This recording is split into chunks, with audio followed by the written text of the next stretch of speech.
Welcome to Cyrus Bales Dispatches.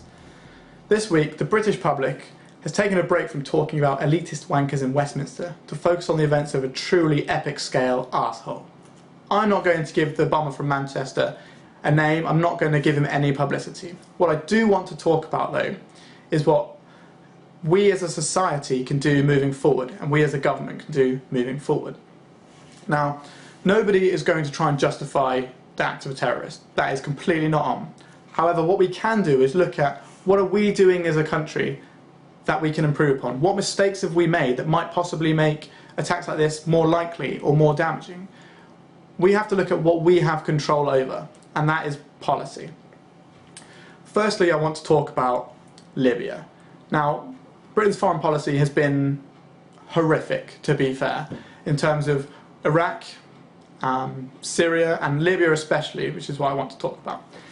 Now, MI5 sent British-born Libyans over to fight and topple the Gaddafi regime, and we supported them as a government. Now, toppling a regime in another country is a significant thing to do and be involved in. Now, what we did as a country is once the toppling had happened, we didn't repair the infrastructure. We didn't help make sure that the government was set up and running well. What we did was create effectively a hotspot for fringe radicals and extremists because the legitimacy of the government had gone, and then there was so much damage there that it makes it much easier for these radicals to come in and form groups and then grow. Now, Libya used to be the end destination for a lot of refugees in the Middle East, many which were caused to be refugees by the British government and the American government. Now, these refugees, they have a legitimate fear and concern of foreign policy of Western nations. When they're seeing civilians blown up in hospitals and schools and churches and things, of course they're going to think, well, that's not right, and we all think that. We all think that's a horrible thing to happen. But when those people were confronted with extremists who say, well, yeah, I agree, that's bad, maybe we should do something about it, that is how they get their way in to radicalise these people. And maybe only 1 in 1,000 might become radical. But if we keep making tens of thousands of millions of refugees, the numbers game shows that there's going to be more terrorists. What we need to do is find a way that when we go into another country, if we do at all, we make sure that we leave it better than when we went there. The whole point was to improve Libya, surely, but we made it worse. And the bomber from Manchester, apparently he was trained and radicalised in Libya and Syria. So there's clearly a connection between foreign policy and individuals like this person. But this person, we must remember, was born in Britain, which means they grew up under British policies and has seen what we've seen in the last 7 years, a massive increase in poverty.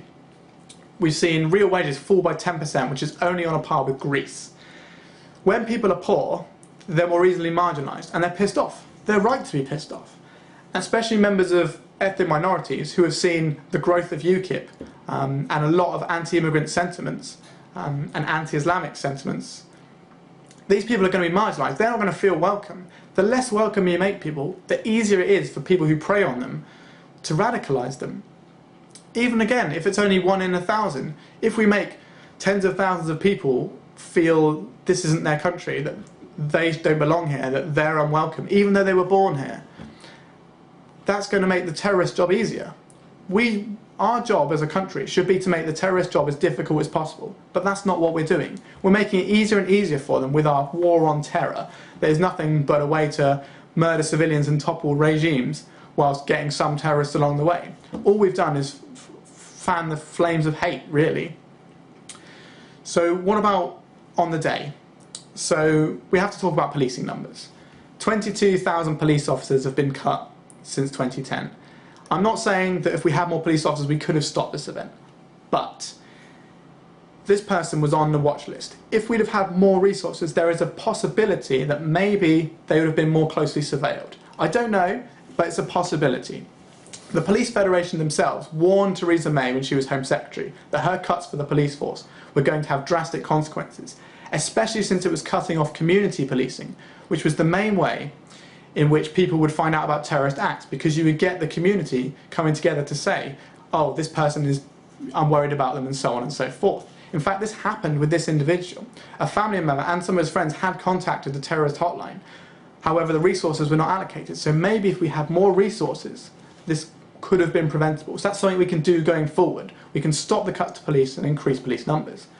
And in the day after, they put 1,000 soldiers on the street, which has now gone up to 5,000, I believe. But we've lost 1,000 armed police officers in the last 7 years. So there's quite a direct correlation between those numbers. So what is Theresa May doing going forward? Well, she wants to bring in some of the most extreme privacy-limiting regulations and laws that we've ever seen. She wants to basically put a firewall on the internet to stop people accessing huge amounts of information. This isn't just like an anarchist website or two or how to make bombs. This is massive, massive chunks of the internet.